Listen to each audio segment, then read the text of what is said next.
মানে আপনাদের পক্ষে সব উত্তর আছে, আমরা বলে বলছি এগুলো সেটা সমস্যা। বাচ্চা ছেলেদের সাথে আমাদের আনেন কেন ভাই? কি বলো তুমি?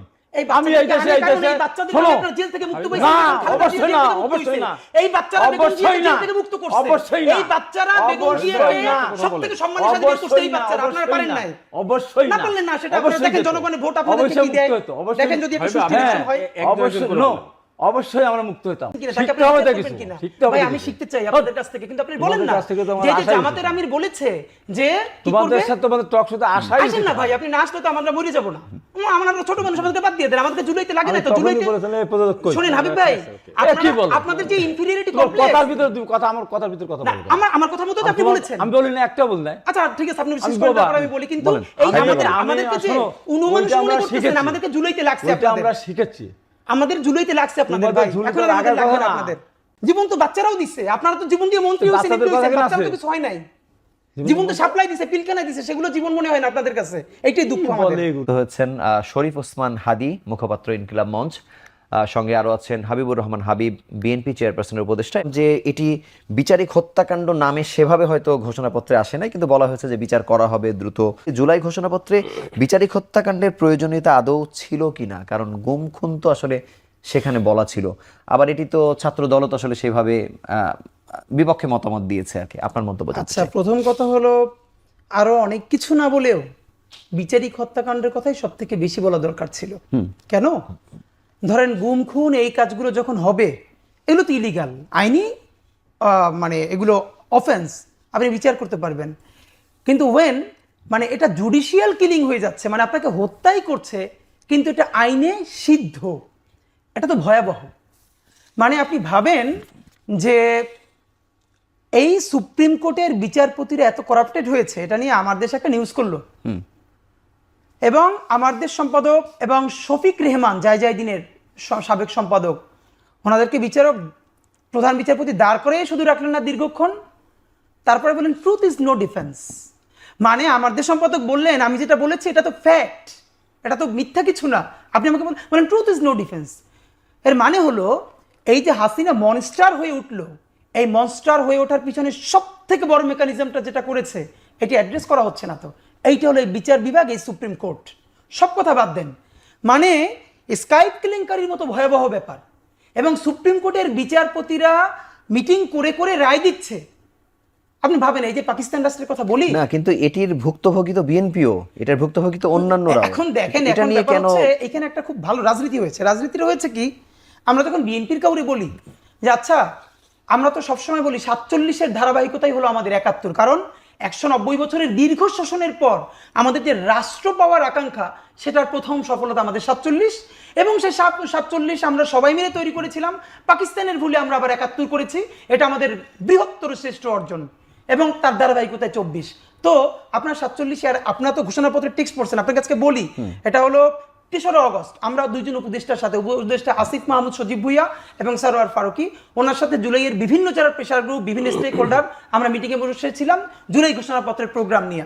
তখন আমরা টু দি পয়েন্টে প্রশ্ন করেছি যে আপনারা কি 1947 নিয়ে অ্যাড্রেস করেছেন, কেন আমরা হাজারবার বলেছি কোনোটার মুখোমুখি দাঁড় করা যাবে না, সব আমাদের ঐতিহাসিক অর্জন।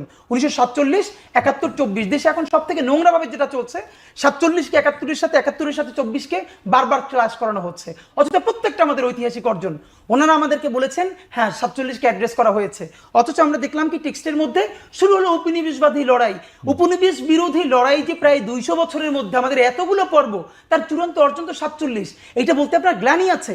যখনই বিএনপিকে জিজ্ঞেস করি, জামাত ইসলামকে জিজ্ঞেস করি আপনার টেক্সট পড়েন নাই, তারা বলে এটা তো সরকার করেছে। সরকারকে বললে এভাবে সেভাবে বলে যে এই ওয়ার্ডিং থেকে চেঞ্জ করলে তাহলে বড় বড় রাজনৈতিক দলগুলো তারা ঘোষণাপত্রে জয়েন করবে না। মেকানিজমটা কি ভাই? মানে এটা কি তাহলে বিএনপি লিখে দিয়েছে বা জামাত লিখে দিয়েছে, সরকার বলছে না কেন? জামাতও তো বলছে যে আমাদের সাথে আলোচনা না করে নির্বাচনের ঘোষণা দেয়া, তাহলে আপনি সাইন করেছেন কেন?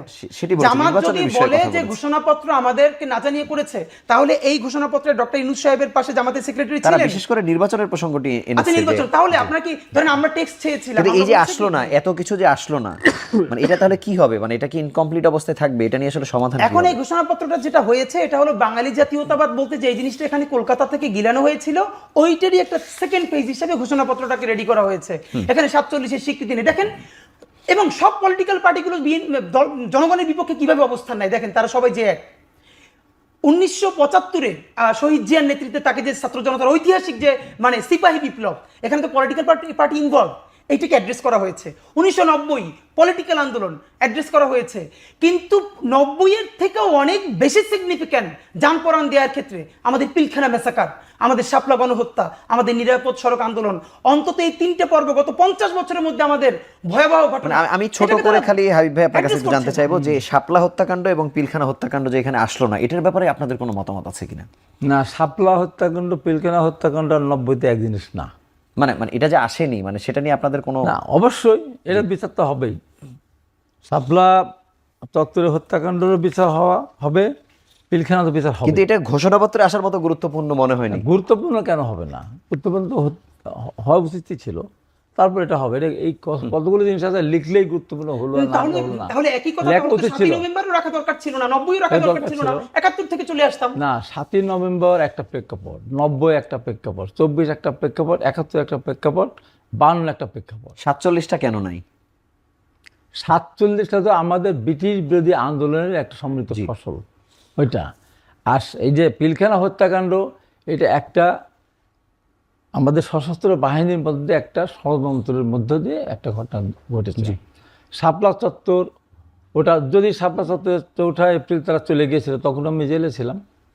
5ই মে যখন তারা 4 জায়গায় অবস্থান নিল, তারপর হঠাৎ করে দেখলাম তারা এখানে চলে আসে। কিন্তু এটা না থাকার কারণে ওখান থেকে ওইটা তো রাজনৈতিক বিচারের গুরুত্ব অনুযায়ী বিচার তো হবেই, বিচারের গুরুত্ব ঠিক আছে, কিন্তু এটা রাজনৈতিক যদি 9 বছর আন্দোলন সংগ্রামের ফসল হলো না।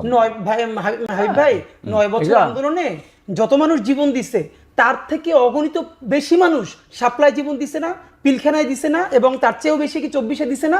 আমরা এটা করতে পারতাম। 24 আছে, 24 তো আছে, কিন্তু 24 তো হঠাৎ করে হয়ে যায় না, 36 দিনে 36 জুলাই চলে আসে নাই। এটা গত 16 বছরের দীর্ঘ লড়াইয়ের মধ্যে দিয়ে 16 বছর লাগছে, 17 বছর লাগছে। এই 17 বছরে যতগুলো হত্যাকাণ্ড সংঘটিত হয়েছে, 36 দিনে তার চেয়ে বেশি হত্যাকাণ্ড সংঘটিত হয়েছে। এত অল্প সময়ে এত হত্যাকাণ্ড বাংলাদেশে কোনো সংঘটিত হয়নি। এই জন্য 24-এর একটা গুরুত্ব তো আছেই। আমার কথা হলো যে আমার 90-এরও গুরুত্ব আছে। 90 তো আমরা নির্দিষ্ট কজে আমরা আন্দোলন করেছিলাম, সেখানে দেখা মাত্র গুলি, 144 ধারা ভঙ্গ করা, দেখা মাত্র গুলি। আমার শুধু ছোট করে জানার বিষয় যে এটি না থাকার কারণে এটা বিচারের গুরুত্ব হারাবে। আমরা সব হত্যাকাণ্ডের বিষয় 71 আমি দাবি করছি, 71-এ যারা মানবতা বিরোধী অপরাধ করেছে, যারা বাংলাদেশের স্বাধীনতা বিরোধিতা করেছে, তাদের বিচার হওয়া উচিত। যারা নিজেরা আত্মশিক্ষিত, জামাতের আমির নিজে বলেছেন যে আমরা 71 সালে যুদ্ধে অংশগ্রহণ করিনি, আমরা এক পাকিস্তান রাখতে চেয়েছিলাম। এটা বড় কোনো ব্যাপার না। এটা কত বড় অপরাধ হাবিব ভাই, দুইটা ব্যাপার, একটা হলো ক্রিমিনাল অফেন্স করা আর একটা হলো রাজনৈতিক মতামত জানানো। দুইটারে আপনারা এক মনে করেন কিনা? অবশ্য শোনো, সব সময় কথার ভিতরে এত কথা বললে তো হবে না। না, আপনারা ধরেন এই যে জামাতের যে তাকে কি আপনি করেছেন কিনা, তাকে আপনি করবেন কিনা? ভাই আমি শিখতে চাই আপনাদের কাছ থেকে, কিন্তু আপনি বলেন না যে জামাতের আমির বলেছে যে তোমাদের সাথে তোমাদের টক শোতে আসাই আসেন না ভাই, আপনি না আসলে তো আমরা মরে যাব না। আমরা ছোট মানুষ, আমাদেরকে বাদ দিয়ে দেন, আমাদেরকে জুলাইতে লাগে না তো। জুলাইতে শুনেন হাবিব ভাই, আপনাদের যে ইনফিরিয়রিটি কমপ্লেক্স, কথার ভিতরে কথা, আমার কথার ভিতরে কথা বলবেন। আমার কথা মতো আপনি বলেছেন, আমি বলি না, একটা বল নাই। আচ্ছা ঠিক আছে, আপনি বিশেষ করে তারপর আমি বলি। কিন্তু এই আমাদেরকে যে অনুমান মনে করতেছেন, আমাদেরকে জুলাইতে লাগছে, আপনাদের আমরা শিখেছি, আমাদের জুলাইতে লাগছে আপনাদের ভাই। এখন আমাদের লাগবে না আপনাদের, আমাদের জীবন দিতে হয়েছে। জীবন তো বাচ্চারাও দিছে, আপনারা তো জীবন দিয়ে মন্ত্রী হয়েছেন, বাচ্চারা তো কিছু হয় নাই। জীবন তো সাপ্লাই দিছে, পিলখানায় দিছে, সেগুলো জীবন মনে হয় না আপনাদের কাছে। এইটাই দুঃখ আমাদের। তাহলে আপনি বলেন, আপনার 47 কে কেন রাখলেন না? আপনার প্রতিবাদ কেন জানান না? জামাত কেন প্রতিবাদ জানায় না? এখানে শুনো, কথার ভিতর তোমার কথা তুমি বলো, 100 বার বলো। কথার ভিতরে আমি তোমার একটা সিনিয়র মানুষ, তুমি আমার সাথে তর্কে জড়াই যাচ্ছ। না ভাই, তর্ক না। আপনারা তোমার কথা তুমি আবার তো কথা বলছো। 90 এর মতো আবার 90, হ্যাঁ 47 আপনারা 90 একটা ব্যাপার, 90 একটা ব্যাপার। সাপ্লাই একটা ব্যাপার না ভাই, এটা বলেন। সাপ্লাই অস্বীকার করছে, তাহলে সেটা ঘোষণাপত্রে নাই কেন? জামাত করেনি, সেটা আমি অস্বীকার করিনি।